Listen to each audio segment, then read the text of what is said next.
Chapter 6, Less Heavy. Echoes of the Broken Crown. Chapter 6, Less Heavy. Elara. Autumn arrived quietly. The first cool winds swept across the capital. Leaves began changing color in the palace gardens. Harvest reports replaced summer construction updates. The rhythm of the kingdom shifted once again. For the first time in years, Elara noticed the season changing before someone mentioned it. The realization caught her off guard. During the worst periods after the war, entire months had blurred together. She had measured time through crises, military reports, supply shortages, political emergencies. Now she occasionally noticed ordinary things. The scent of rain, the sound of fountains, the changing color of leaves. Master Corvin called this progress. Elara suspected healers called everything progress. Still, this one felt real. Arjun 8 months. The number occurred to him unexpectedly during a council meeting. 8 months since arriving in Valoria. 8 months since meeting Princess Elara. The realization felt strange. His previous life seemed simultaneously distant and immediate. Some mornings he woke expecting the sound of city traffic. Other days, entire weeks passed without thinking about Earth at all. The guilt remained. Not about surviving. About forgetting. His parents had existed. His friends had existed. A whole life had existed. Yet every month that passed made those memories slightly less sharp. He never spoke about it. Never would. The burden belonged to him. And despite everything, he had built a meaningful life here. That truth carried its own complicated emotions. Elara. Her healing sessions continued. Consistently. Not because she enjoyed them. Because they helped. The distinction mattered. One afternoon Corvin asked a familiar question. How have the nightmares been? Better. Define better. She sighed.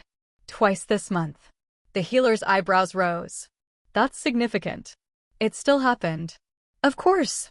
Corvin leaned back slightly. Improvement and perfection are not the same thing.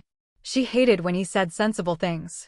Mostly because arguing against them proved difficult. The healer smiled knowingly. You've become more patient with yourself. I don't think that's true. It is. How would you know? I've known you for 3 years. A fair point. Annoyingly fair. Arjun. The invitation arrived unexpectedly. Not a council summons. Not an official request. A handwritten note. Simple. If you are available this evening, I would appreciate your thoughts on several border trade proposals. Elara. Arjun stared at the note for several seconds. Technically, the request was professional. Practically, she could have asked 3 different advisors. Perhaps that meant nothing. Perhaps it meant she trusted his judgment. The second possibility felt more likely. He arrived shortly after sunset. The discussion began with trade proposals. Exactly as promised. Then shifted toward regional economics. Then governance. Then books. Then entirely unrelated topics. At some point, neither noticed the transition. The meeting extended well beyond necessity. Not because either wished to leave. Elara. The palace balcony overlooked much of the city. Lights glimmered below. Distant voices drifted upward on the evening air. The trade proposals sat forgotten on a nearby table. A fact neither acknowledged. Arjun stood beside the stone railing. Relaxed. Comfortable. Not because he lacked responsibilities. Because he rarely pretended to be something he wasn't. She admired that. The thought arrived suddenly. Admired. Not respected. Not appreciated. Admired. The distinction unsettled her. For months she had carefully avoided examining certain feelings too closely. Because she wasn't ready. Perhaps she still wasn't. Yet denying their existence felt increasingly dishonest. The realization made her quiet. Arjun noticed immediately. Not because he was unusually perceptive. Because he paid attention. What is it? The question carried no pressure. She looked out over the city. Searching for words. Finding none. Then finally, do you ever wonder who you would have become if certain things hadn't happened? The question surprised him. She could tell. He considered it carefully. Sometimes. A pause. But I don't think there's an answer. She looked toward him. Why not? Because that person doesn't exist. The response felt characteristically Arjun. Practical. Thoughtful. Honest. He rested his arms lightly against the railing. The version of us shaped by different circumstances is mostly imagination. His gaze remained fixed on the city. We can learn from the past. A brief pause. But eventually we have to live as the people we became. Something tightened unexpectedly in her chest. Not painfully. The opposite. Because for the first time in years, the future felt slightly larger than survival. Arjun, the silence that followed felt unusually significant. Not uncomfortable. Just important. Elara remained beside him, watching the city, thinking. The setting sun painted the horizon gold and amber. Eventually she spoke. Very quietly. You know something strange? He glanced toward her. What? For a moment she seemed uncertain. Then she smiled. A small, genuine smile.